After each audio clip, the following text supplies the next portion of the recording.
آپ نے فرمایا ہاں۔ حضرت ہاجرہ نے یہ سنا تو بڑے یقین اور اعتماد کے ساتھ فرمایا پھر ہمارا پروردگار ہمیں ضائع نہیں فرمائے گا۔ حضرت ابراہیم آگے بڑھ گئے لیکن الفت بدری کے تحت مجبور ہو کر ایک ٹیلے کی اونٹ میں پہنچ گئے جہاں سے حضرت ہاجرہ ان کو نہ دیکھ سکتی تھیں، اور پھر باری تعالیٰ کے حضور دعا کے لیے ہاتھ اٹھا لیے، اے پروردگار، میں نے اپنی اولاد کو اس میدان بیابان میں تیرے عزت والے گھر کے پاس لا بسایا ہے تاکہ یہ نماز پڑھیں۔ تو لوگوں کے دلوں کو ایسا کر دے کہ ان کی طرف جھکے رہیں اور ان کو میووں سے روزی دے تاکہ تیرا شکر کریں۔ پھر حضرت ابراہیم وہاں سے پلٹ گئے۔ حضرت ہاجرہ پر اللہ کی رحمت سایہ فگن تھی۔ ابھی زیادہ راہ ختم ہی ہوا تھا کہ اللہ نے معصوم اسماعیل کے قدموں تلے آب زمزم جاری کر دیا۔ حضرت عبداللہ بن عباس سے مروی ہے کہ نبی کریم صلی اللہ علیہ وآلہ وسلم نے فرمایا اللہ پاک حضرت اسماعیل کی والدہ پر رحمت فرمائے، اگر وہ پانی سے چلو نہ بھرتیں، اسے بہنے دیتیں تو وہ ایک بہتے ہوئے چشمے کی صورت اختیار کر لیتا۔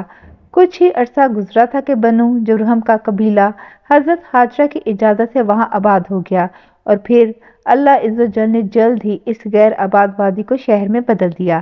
حضرت ابراہیم کی عمر 100 سال اور حضرت سارہ کی عمر 90 سال تھی جب اللہ تعالیٰ نے انہیں فرشتوں کے ذریعے حضرت اسحاق کی ولادت کی خوشخبری سنائی۔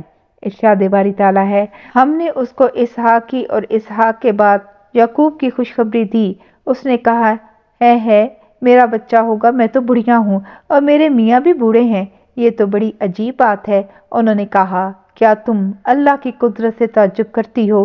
اے اہل بیت، تم پر اللہ کی رحمت اور اس کی برکتیں ہیں۔ حضرت اسحاق کی پیدائش کے وقت حضرت اسماعیل کی عمر 13 یا 14 سال تھی۔ حضرت ابراہیم کو اللہ تعالیٰ نے اپنی عزیز ترین شے قربان کرنے کا حکم دیا۔ یہ خواب آپ کو کئی دن تک لگاتار نظر آتا رہا تو آپ سمجھ گئے کہ اللہ تعالیٰ بیٹے کی قربانی کا حکم دے رہا ہے۔ حدیث مبارکہ میں ہے کہ انبیاء کے خواب بھی وہی ہوتے ہیں۔ چنانچہ آپ نے مکہ مکرمہ جانے کا قصد فرمایا اور صاحبزادے کو اپنا خواب سنایا۔ اللہ عز و جل قرآن کریم میں فرماتا ہے اور جب وہ ان کے ساتھ دوڑنے کی عمر کو پہنچا تو ابراہیم نے کہا بیٹا میں خواب میں دیکھتا ہوں کہ گویا تم کو ذبح کر رہا ہوں، تو تم سوچو کہ تمہارا کیا خیال ہے؟ انہوں نے کہا ابا جان جو آپ کو حکم ہوا ہے وہی کیجیے، اللہ نے چاہا تو آپ مجھے صابرین میں پائیں گے۔ جب دونوں نے حکم مان لیا اور باپ نے بیٹے کو ماتھے کے بل لٹا دیا تو ہم نے ان کو پکارا کہ اے ابراہیم تم نے خواب سچا کر دکھایا، ہم نیکوکاروں کو ایسا ہی بدلہ دیا کرتے ہیں۔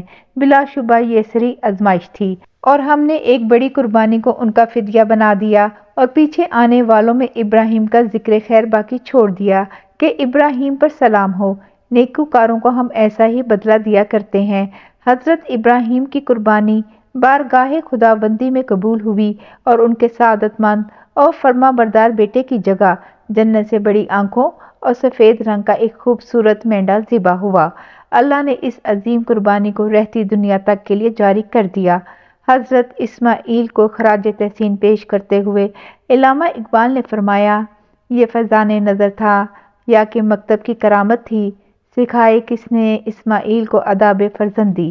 حضرت اسماعیل کی عمر 15 سال تھی کہ آپ کی والدہ اور دنیا کی عظیم ترین صابر و شاکر خاتون حضرت ہاجرہ اس دنیا سے رخصت ہو گئیں۔ حضرت اسماعیل کو والدہ سے بچھڑنے کا بڑا غم تھا، بلکہ پورا قبیلہ سوگ میں ڈوبا ہوا تھا۔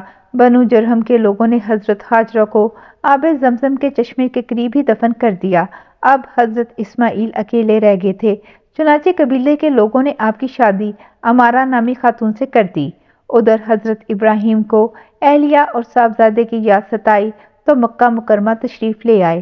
صاحبزادے کے گھر کا دروازہ کھٹکھٹایا۔ حضرت اسماعیل گھر پر نہ تھے۔ ان کی اہلیہ کے سرد مہری اور نامناسب رویے کی بنا پر گھر کی چوکھٹ تبدیل کرنے کا مشورہ دے کر چلے گئے۔ حضرت اسماعیل گھر آئے اور والد کا پیغام ملا تو اہلیہ کو طلاق دے دی۔ کچھ عرصے بعد حضرت ابراہیم پھر تشریف لائے۔ اس مرتبہ بھی حضرت اسماعیل گھر پر موجود نہ تھے۔ دروازہ کھٹکھٹایا تو اہلیہ نے دروازہ کھولا۔ یہ بنو جرہم کے سردار مزاز بن عمرو کی صاحبزادی تھیں۔ انہوں نے حضرت ابراہیم کو نہایت عزت و احترام کے ساتھ گھر کے اندر بلایا، ان کی خاطر مدارت کی ان کے ہر سوال کے جواب میں اللہ کا شکر ادا کیا۔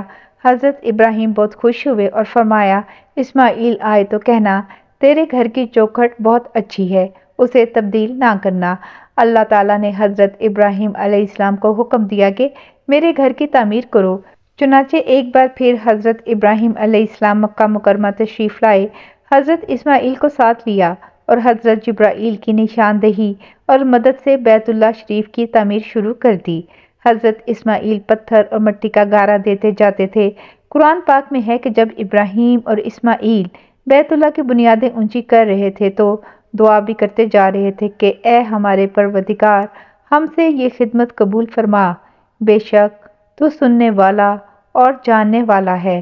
جب دیواریں اونچی ہو گئیں تو انہیں مزید اونچا کرنے کے لیے حضرت اسماعیل حضرت جبرائیل کی نشاندہی پر ایک پتھر لے آئے، جس پر چڑھ کر حضرت ابراہیم علیہ السلام کعبے کی دیواریں بلند کرنے لگے۔ یہ پتھر خود کار زینے کی طرح اوپر نیچے اور دائیں بائیں حرکت کرتا۔ جنت کے اس پتھر پر حضرت ابراہیم کے قدموں کے نشان آج بھی موجود ہیں۔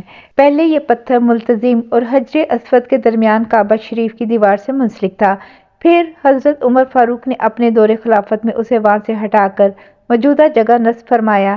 کعبۃ اللہ کی تعمیر کے بعد حضرت جبرائیل کی نشاندہی پر حضرت اسماعیل جبل ابو قیس کے، جس کی آغوش میں جنت کا ایک اور یاقوت حجر اسود محفوظ تھا، اسے حضرت ابراہیم نے کعبہ شریف کے جنوبی کونے میں نصب فرمایا۔ ترمذی شریف کی ایک حدیث ہے کہ رسول اللہ نے فرمایا، حجر اسود جنت سے آیا ہوا پتھر ہے، یہ دودھ سے زیادہ سفید تھا، بنی آدم کے گناہوں نے اسے سیاہ کر دیا۔ بیت اللہ شریف کی تعمیر سے فارغ ہونے کے بعد اللہ تعالیٰ نے حکم دیا، لوگوں میں حج کا اعلان کر دو۔ یہ اللہ تعالیٰ کی قدرت ہے کہ مکے کے ایک پہاڑ کی چوٹی سے بلند ہونے والی یہ صدائے دل نواز دنیا کے کونے کونے تک پہنچ گئی۔ قرۂ ارض و سما پر حاضر روح نے اسے سنا۔ اللہ عز و جل نے حضرت ابراہیم خلیل اللہ کو دو عظیم فرزند عطا فرمائے اور دونوں کو نبوت سے سرفراز فرمایا۔ ایک حضرت اسماعیل علیہ السلام جو حضرت ہاجرہ کے بطن سے پیدا ہوئے، اور دوسرے حضرت اسحاق علیہ السلام جو حضرت سارہ کے بطن سے پیدا ہوئے۔ حضرت اسماعیل کی نسل سے عرب کے تمام قبائل وجود میں آئے۔